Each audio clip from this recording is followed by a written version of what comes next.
Did you know Lana Turner's teenage daughter stabbed a mobster to death in their Beverly Hills home? Or that platinum blonde bombshell Jean Harlow's mysterious death at 26 might be linked to mob secrets? Hollywood's golden era wasn't just about glamour. It was a dangerous dance where starlets like Marilyn Monroe and Ava Gardner fell into the arms of America's most notorious gangsters. The studio publicity machines hid these deadly affairs. But tonight, we expose Hollywood's darkest secret: the beautiful women who loved dangerous men. Jean Harlow. The original platinum blonde bombshell had darkness lurking behind those bedroom eyes.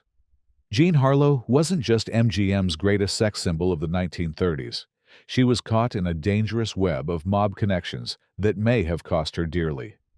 Through her second husband, MGM executive Paul Byrne, Harlow became entangled with Hollywood's mob-backed financiers and their shadowy dealings. When Byrne died under mysterious circumstances, whispers started flying that Hollywood's mob-backed moneymen might have had reasons to keep secrets buried. Despite MGM's frantic attempts to squash the rumors, Harlow's name kept appearing in stories linking her to mob-financed parties and the shady deals hiding beneath Tinseltown's polished surface. What made Harlow's situation unique wasn't just her talent, but her remarkable ability to exist in two worlds simultaneously: the glossy silver screen and the smoke-filled backrooms, where mobsters controlled the real power. Studio executives worked overtime to bury these connections, but the speculation only grew louder.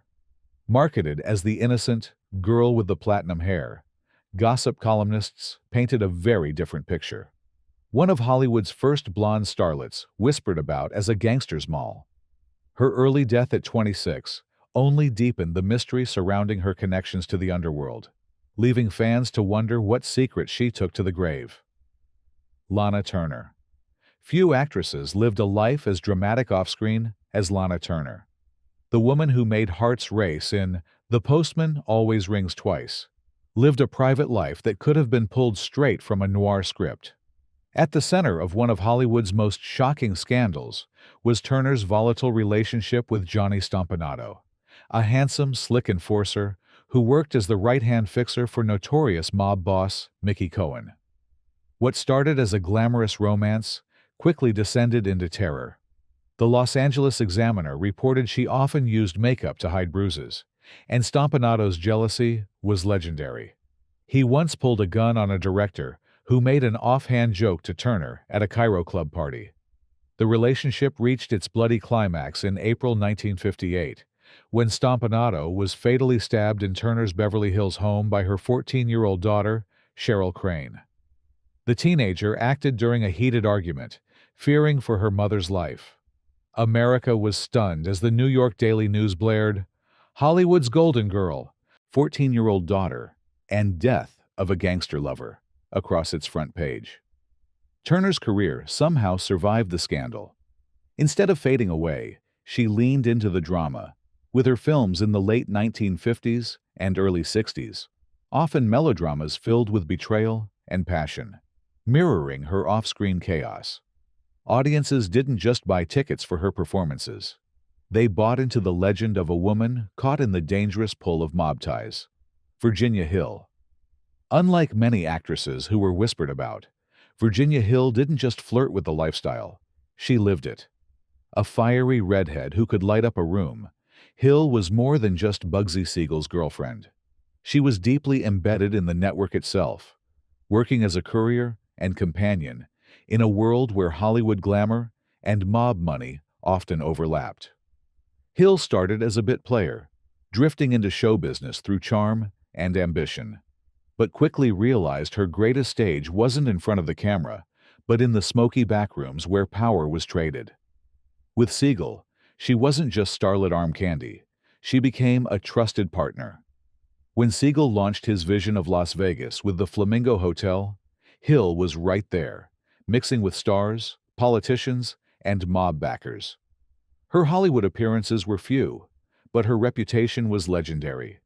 She was part of the high society gossip columns, always photographed in fur coats and diamonds. Yet insiders knew those luxuries came from her ties to men who didn't answer to studio bosses.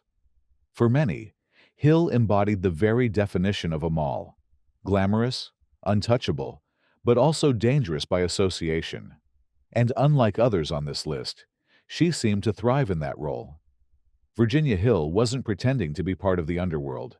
She was its queen, and Hollywood couldn't look away. Barbara Payton. Barbara Payton was supposed to be Hollywood's next great siren.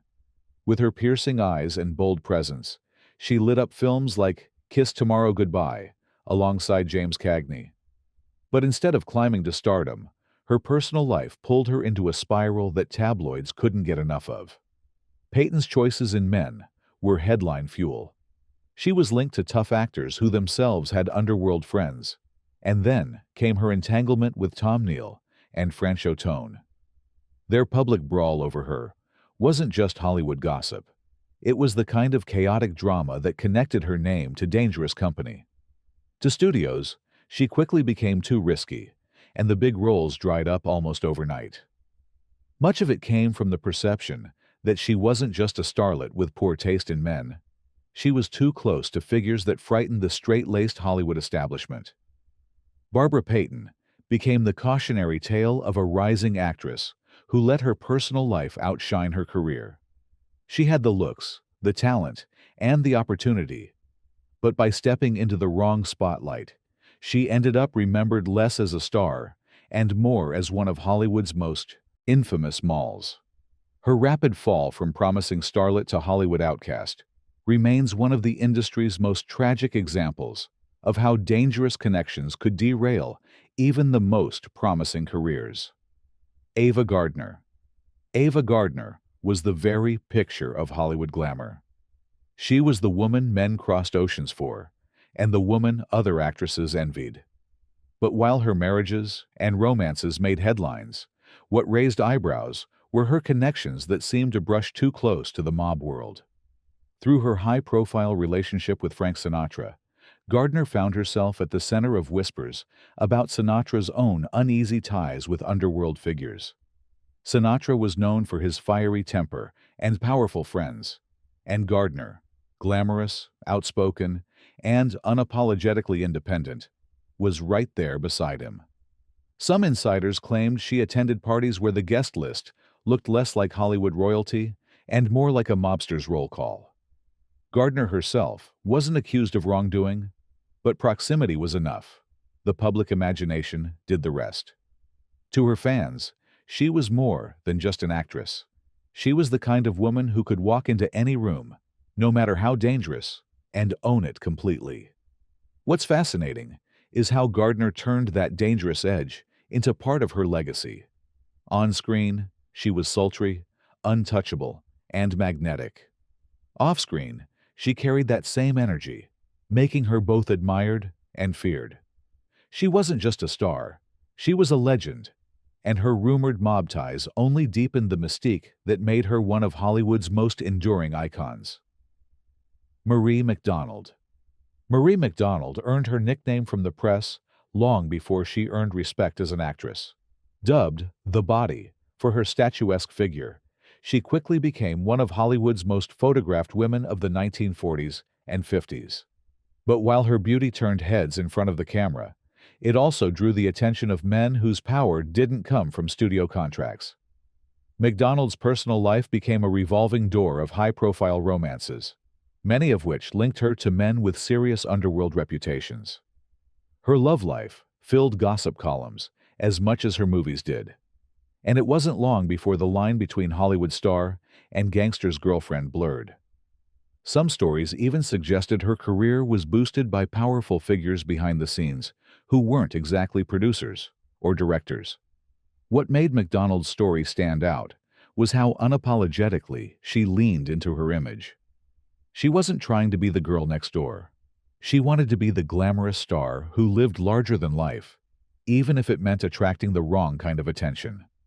Studios may have marketed her as a pinup, but the public increasingly saw her as someone living in the orbit of men who made Hollywood nervous. Her acting career never matched the drama of her personal life, and in many ways, Her legend grew more from the gossip pages than the big screen. Marie McDonald is remembered less for her film roles and more for her reputation as one of Hollywood's most photographed, most glamorous, and most notorious molls. Gloria Vanderbilt. Long before she became a fashion icon, Gloria Vanderbilt flirted with the idea of acting. As a teenager in the 1930s, she was already one of America's most photographed socialites, thanks to her family fortune and the infamous custody battle that made national headlines. At just 17 years old, Vanderbilt wed film producer and agent Pat DiCicco, a man nearly 13 years her senior. DiCicco was not only connected to Hollywood, but was also allegedly tied to the notorious Lucky Luciano crime family. The young Gloria rushed into the marriage during a visit to her mother, wanting to avoid returning to the home of her aunt, Gertrude Vanderbilt Whitney. As Vanderbilt grew into adulthood, she mingled in circles that weren't limited to debutante balls and Broadway parties. Some of her early companions included men with mob money behind their fortunes, sparking whispers that the heiress-turned-actress was living dangerously close to the edge.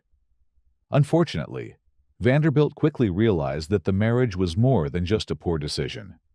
It was dangerous. DiCicco proved to be hot-tempered, violent, and emotionally abusive. Eventually, Vanderbilt left him for her second husband, the much older conductor Leopold Stokowski, finalizing her divorce from DiCicco in 1945 and paying him a hefty settlement of $350,000. While Vanderbilt ultimately reinvented herself as a designer and businesswoman, those early years kept her linked to the kind of stories that blurred the line between glamour and danger. For a time, Gloria Vanderbilt wasn't just the poor little rich girl. She was whispered about as yet another debutante who doubled as a moll. Clara Bow. Clara Bow was the original it girl, the flapper spirit captured in one woman. She was wild, magnetic, and the face of 1920s Hollywood. But behind the bright smile and that rebellious bob haircut, Bow's life off-screen was chaotic, filled with rumors of connections to men who weren't exactly studio gentlemen. Bow grew up in poverty and carried that hunger for attention into her Hollywood career. As she skyrocketed to fame, her off-screen adventures made as many headlines as her movies. She loved nightlife, wild parties, and running with crowds that weren't always on the studio's approved guest list. In the gossip columns, whispers of mob-backed financiers funding her Hollywood escapades became part of the story. The studios did everything they could to protect their golden girl, but the rumors never quite faded. Bow didn't help her own case. Her blunt personality and refusal to play the polished Hollywood star fed into the myth that she was closer to the underworld than anyone wanted to admit. Her uninhibited approach to life made her the perfect subject for speculation about underworld connections. Clara Bow's career faded by the early 1930s, but her legend never did. To this day, she remains an icon of the jazz age, remembered not just for her films, but for the unfiltered lifestyle that tied her name to mob money and late-night parties. She may have been the it girl, but to many, she was also Hollywood's first true gangsters moll. Marie Windsor. If you've ever watched a noir film, chances are you've seen Marie Windsor, known as the Queen of the Bees. Windsor made a career out of playing the tough, sultry women who always seemed to be one step away from trouble. On screen, she perfected the role of the gangster's moll. Off-screen, her reputation wasn't so far removed from her characters. Windsor's social life often overlapped with men who were more connected to mob bankrolls than studio payrolls. She attended the parties, rubbed elbows with gamblers, and became known as a woman who didn't shy away from living on the edge. Directors loved her because she brought authenticity to her roles. She didn't just act like a moll. She carried the aura of someone who had lived it. Unlike some of her peers, Windsor never became a headline scandal. She walked the line carefully, balancing her film career with a personal life that kept her linked to the kind of men Hollywood pretended didn't exist. But the whispers followed her. For audiences, That made her performances electric. Watching Windsor on screen felt real because it was fueled by an off-screen life that already danced in the shadows. Marie Windsor never achieved A-list stardom, but in many ways, she didn't need to. She carved out her own legend as both Hollywood's noir queen and one of the actresses, most convincingly, and perhaps authentically, tied to the world of gangster malls. Virginia Mayo. Virginia Mayo was one of the brightest stars of the 1940s, celebrated for her performances in classics like White Heat and The Best Years of Our Lives. On screen, she played everything from the sweet girl next door to the femme fatale who drove men to ruin. Off-screen, it was the latter role that seemed to follow her. Mayo's Hollywood social life often drew whispers about her associations with gamblers and figures rumored to have underworld connections. While she wasn't directly linked to scandal, her close friendships and choice of companions kept her name floating in the same conversations as mob-backed nightlife. This was the era when nightclubs doubled as power hubs, and Mayo, with her charm and looks, was always on the guest list. The irony is that she never needed the association. Her talent alone could carry her career. Yet, Hollywood insiders like to note how comfortably she fit into roles as Gangster Mollies on screen. It added an edge of realism, as if Mayo was channeling a life that wasn't entirely separate from her own. Virginia Mayo's story is less about downfall and more about reputation. She stayed successful, kept her name strong, and remained respected in the industry. Still, her legacy carries the shadow of those whispers. The idea that behind the perfect blonde curls was a woman who knew the underworld a little too well. June Lang. June Lang's story is one of Hollywood's sharpest warnings about choosing love over career. In the 1930s, she was a rising star at 20th Century Fox, appearing in films alongside Shirley Temple and starring in pictures that put her on the brink of real stardom. Then, she married Johnny Roselli, a man whose name was whispered with respect and fear in equal measure. Roselli wasn't just any suitor. He was a mob figure with influence stretching from Hollywood to Las Vegas. Nicknamed Handsome Johnny for his smooth diplomatic skills, Roselli cultivated an image that helped him blend into Hollywood society. But behind that polished exterior lay a much darker reality. For Fox, this was a disaster. Studios were obsessed with image, and the idea of their starlet being married to a mobster was unacceptable. Practically overnight, Lang's career collapsed. Roles dried up, contracts disappeared, and her once promising future turned into obscurity. Lang's marriage to Roselli didn't last, but the damage was permanent. She later claimed she had no idea about her husband's ties to organized crime during their time together. As unlikely as that may sound, it's possible she truly was unaware. In Hollywood at that time, Roselli's mob affiliations weren't widely known, and he had an uncanny ability to present himself as whatever people wanted him to be. Hollywood never fully forgave her, and she spent the rest of her career in minor roles. Her big break lost forever. What's especially striking is how direct the cause was.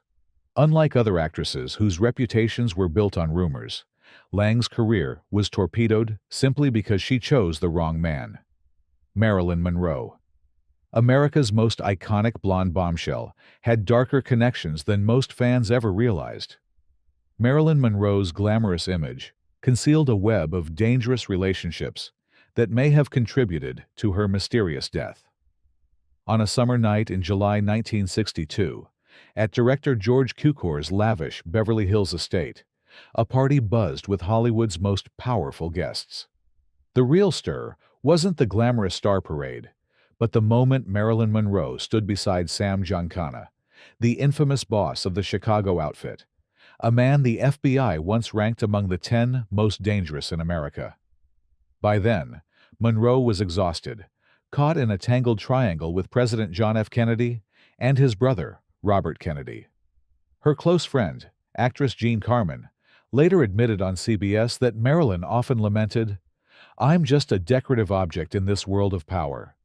That vulnerability made her an ideal target for mafia manipulation. Monroe's connection to mob figures wasn't limited to Giancana. She was also linked to the charming Sonny Farnese, creating a dangerous love triangle when her ex-husband, baseball legend Joe DiMaggio, was still deeply in love with her. In one infamous incident, when Monroe sang Happy Birthday to President Kennedy at Madison Square Garden, DiMaggio chased Farnese through the arena, attempting to confront him about the affair. Documents published by journalist Anthony Summers revealed that Giancana ordered his men to monitor Monroe's every move at her Brentwood home. Neighbors told NBC that on the night of August 4, 1962, several sleek black Cadillacs pulled up at Monroe's door near midnight. Strange men went in and out. Hours later, Monroe was found unconscious, clutching a bottle of sedatives. Rumors swirled that the mafia wanted to silence Marilyn because she knew too much about ties between the Kennedy administration and the underworld. Phyllis Maguire.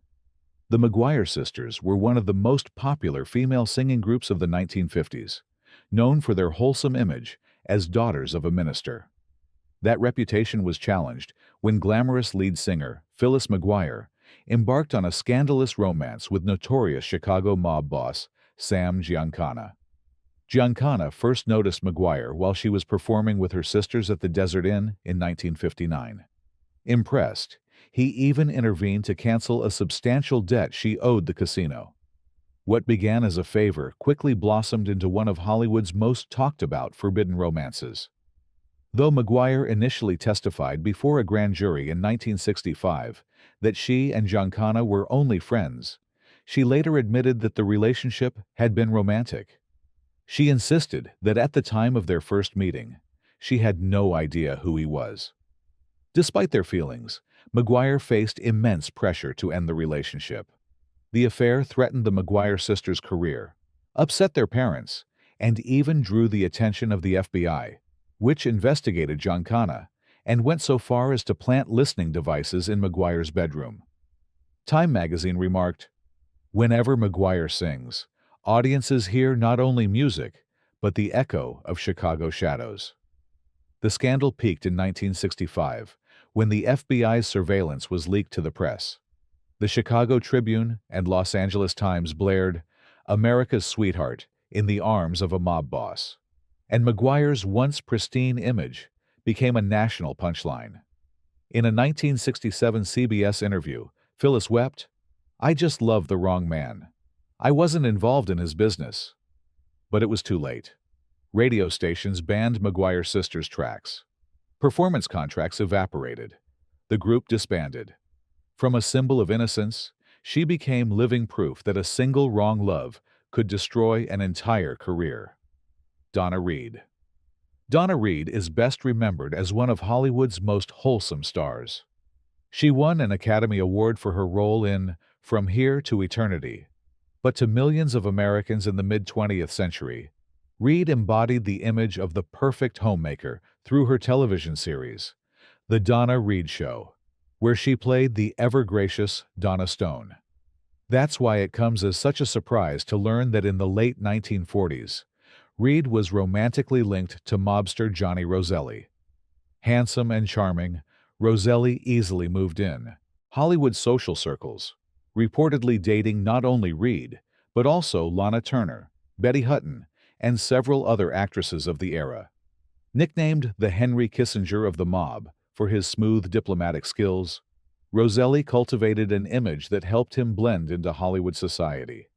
But behind that polished exterior lay a much darker reality. According to author Douglas Thompson, Roselli was deeply tied to organized crime and even involved in multiple murders. What makes Reed's case so fascinating is the stark contrast between her public image and her private life. While Americans welcomed her into their homes as the quintessential wholesome mother figure, few had any idea that the same woman had once been intimately involved with one of the mob's most influential power brokers in Hollywood.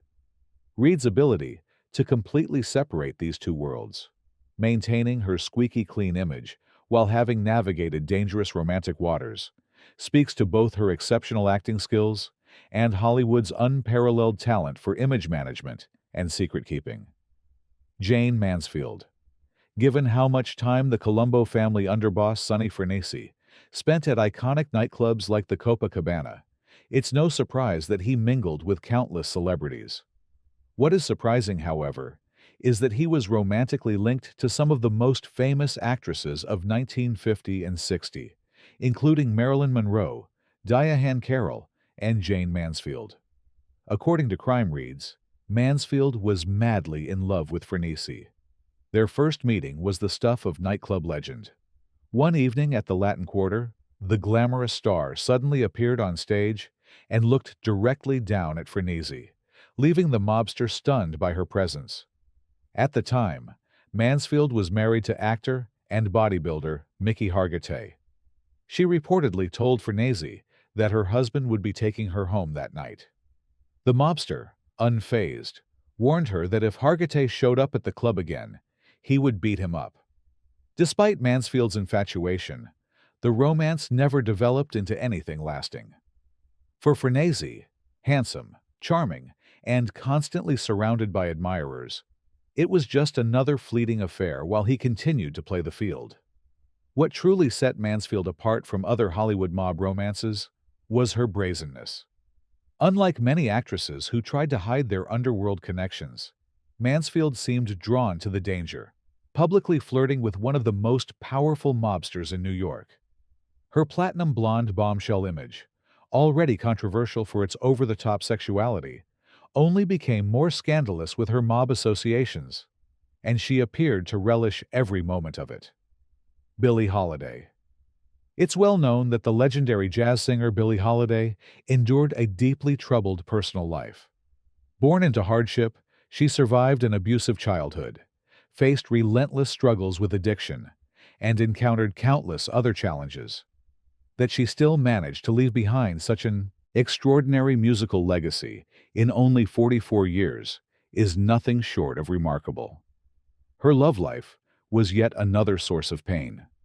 In 1957, Holiday married her third and final husband, Louis McKay, a man whose presence only added more turmoil to her already difficult world. McKay was abusive, controlling, and greedy. He stole her money and fancied himself a gangster. Reports suggest that he worked as a mob enforcer and may have engaged in other criminal activities. Holiday thought she'd found a shoulder after years of loneliness. Within months, his true face showed. He forced her to sing at private parties in the Waldorf Astoria for the underworld elite. Rooms fogged with cigar smoke, raucous laughter drowning out music, stacks of cash sliding hand to hand. A jazz musician told Life, "Billie stood there like a silhouette. She wasn't singing for fans. She was paying off the man in the front row." McKay didn't stop at career control. He seized her assets. Every contract passed through him. Most fees vanished. Friends saw Holiday coerced into signing over her home in her own living room. Holiday never went to the police about the physical abuse she suffered. She was too afraid of her husband's retaliation. The breaking point came when she discovered that McKay had squandered her money in a reckless business deal.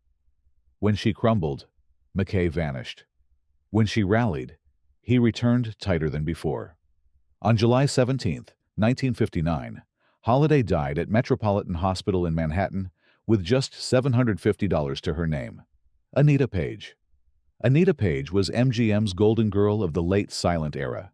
Hailed as the girl with the most beautiful face in Hollywood, she starred in The Broadway Melody, one of MGM's early talkie hits, and for a moment, she seemed destined to join the ranks of Garbo and Crawford. But behind the polished studio image, whispers followed her about mob connections. During Prohibition, Hollywood's parties were funded by bootleggers, and Anita Page was often said to have caught the eye of some of these power players. She received extravagant gifts and invitations that didn't always come from studio executives. For the gossip-hungry press, this was irresistible, an MGM darling receiving attention from figures who moved in very different circles.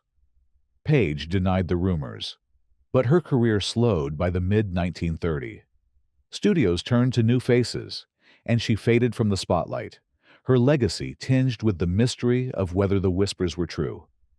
What's fascinating about Anita Page's story is how much of it was projection. Fans wanted to believe that the beautiful starlet wasn't just a movie fantasy, but also the kind of woman gangsters would risk it all to court. Whether or not the tales were exaggerated, the association cemented her reputation as one of Hollywood's most talked-about molls.